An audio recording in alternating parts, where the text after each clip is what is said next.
Hola a todos y a todas. Hoy vamos a hablar sobre lo que conocemos como niveles de organización de la materia viva, que es una serie de niveles que van a estar compuestos cada nivel por el nivel anterior, elementos del nivel anterior, organizados de tal manera que hacen que cada nivel sea mucho más complejo que el anterior. De esta manera podremos entender la gran complejidad que forma a todos los seres vivos. En esta presentación vamos a ir explicando estos distintos niveles y nos ayudaremos de algunas páginas web para ampliar la información. Pues si empezamos, el nivel más pequeño conocido de la materia es el que llamamos nivel subatómico. Este nivel está compuesto por lo que llamamos partículas subatómicas. Las tres más conocidas son los protones, los electrones y los neutrones. Aquí tenemos el dibujo de un electrón con el núcleo de un átomo. Para tener una idea del tamaño, el electrón tiene un tamaño de 10 a la menos 11 nanómetros. Un nanómetro es 10 a la menos 9 metros. Es decir, un electrón mide 0,00010 ceros, un metro, algo muy pequeño. Pues bien, aunque estas sean las partículas subatómicas más conocidas, no son las únicas.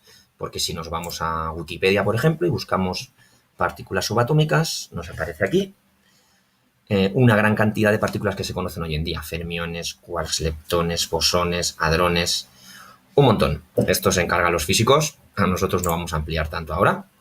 Y nos conformamos con entender lo que es el nivel subatómico. Bien, pues estas partículas van a unirse entre sí de una manera muy concreta para formar lo que llamamos el siguiente nivel, el nivel atómico.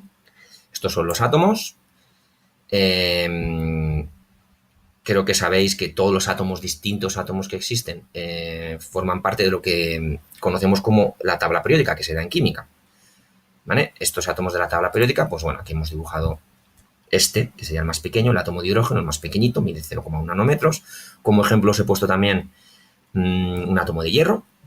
Como veis, tiene muchas más partículas, es más grande, 0,3 nanómetros de tamaño. Pero ya conocéis que no solo existen esos átomos. Aquí tenemos, por ejemplo, una tabla periódica que representa todos los átomos diferentes que se conocen hoy en día. Del más pequeñito, el hidrógeno, hasta el más grande, que lo tendríamos por aquí en el número 118. Están ordenados por tamaño, cada uno tiene sus características, y es lo que se llaman los elementos, que son los distintos átomos que existen en la materia. Bien, si ahora unimos esos distintos átomos de la tabla periódica entre sí y formamos algo nuevo, a lo que llamamos moléculas. Tanto sería el nivel molecular, que no es más que la unión de átomos. Pero la unión de átomos de una manera concreta, para dar algo nuevo. Eso algo nuevo lo llamamos molécula. Por ejemplo, aquí tenemos dibujado el pequeñito átomo de hidrógeno de antes. Si lo dibujamos como una bolita y le añadimos otra bolita de hidrógeno y otra de oxígeno, tres átomos forman lo que conocemos como molécula de agua. ¿De acuerdo? Tendría un tamaño más o menos de 0,3 nanómetros. Dentro del nivel molecular habría dos subniveles, lo que serían las moléculas inorgánicas, que son moléculas pequeñas, con pocos átomos, y que no forman niveles superiores, es decir, que se van a unir entre sí, pero no van a formar nada con nuevas propiedades. Esto es lo que formaría toda la materia inerte que conocemos, principalmente el agua, las rocas, el aire, los minerales. Tres tipos hay de moléculas inorgánicas: el agua, las sales minerales y los gases. Esos son los tres tipos principales. Como ejemplos, aquí tenemos un listado de distintas moléculas inorgánicas que existen. Algunas los conocemos, sonarán ácidos, ácido clorhídrico, ácido fluorhídrico. Sí. Cloruro de bario, cloruro de plata. Bueno, distintas moléculas, hay 50, pero hay prácticamente infinitas. Todos los átomos se pueden unir entre sí, dando una gran variedad de moléculas inorgánicas. Bien, otro nivel molecular es el que conocemos como moléculas orgánicas. La principal diferencia es que estas moléculas son de mucho mayor tamaño que las anteriores, las inorgánicas, están formadas por muchas más átomos y se pueden unir entre sí dando lugar a otras cosas mucho más complejas. Otra característica que las define es que estas moléculas orgánicas siempre están formadas por cadenas de un átomo, el de carbono. Carbonos unidos uno detrás de otro, y luego se unen a esas cadenas otros átomos diferentes para dar las distintas moléculas orgánicas. Algunas las conoceréis. Ahí tenemos el dibujo de una molécula de glucosa. Cada una de estas bolitas serían los átomos. Aquí tenéis uno que se llama el aminoácido valina, con todos esos átomos.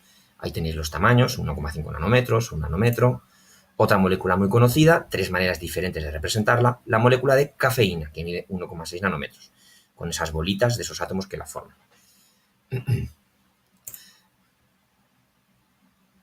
Si unimos estas moléculas orgánicas entre sí, vamos a obtener un nivel superior al que llamamos nivel macromolecular. Las macromoléculas pues son largas cadenas, van a ser muy largas, formadas por las moléculas anteriores y dan lugar a multitud de formas.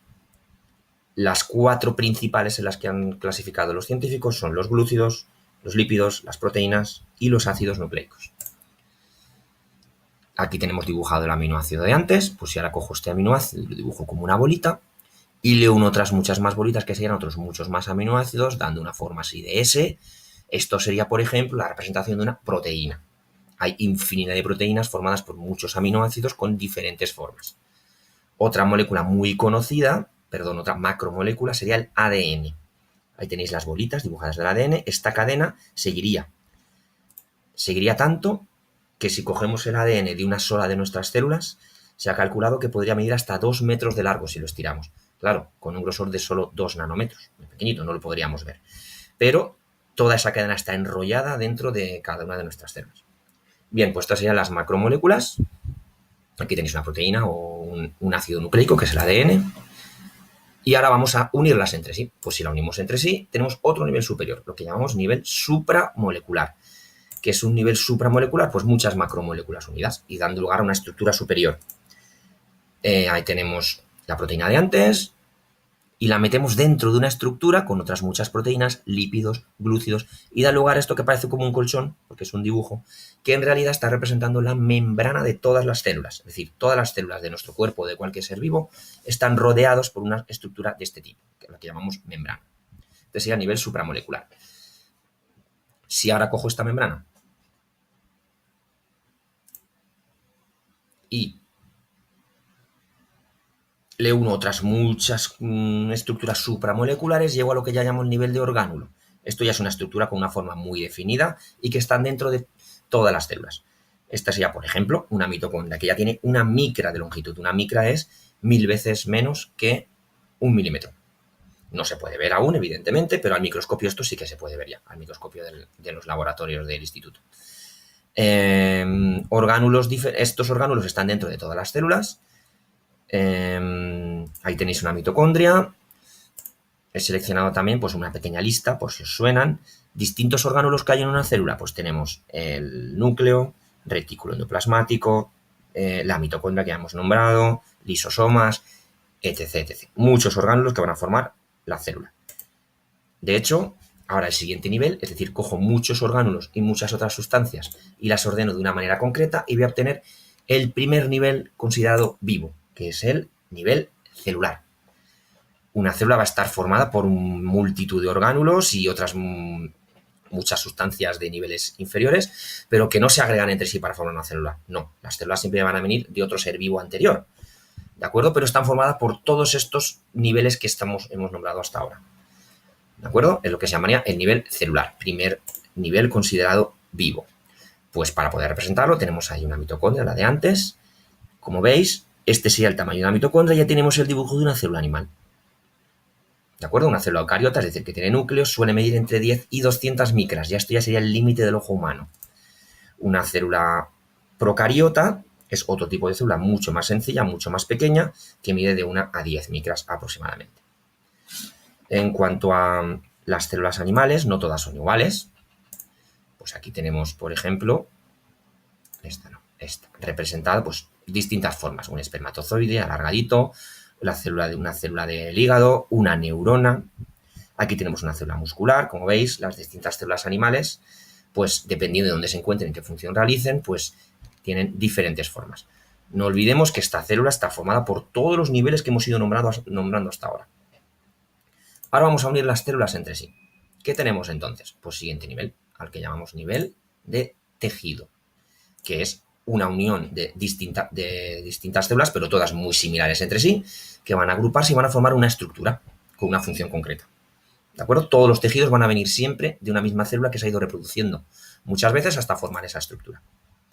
Para representarlo, pues tenéis ahí una célula animal, lo hacemos en pequeñito Y muchas células iguales o parecidas darían, por ejemplo, las capas de la piel.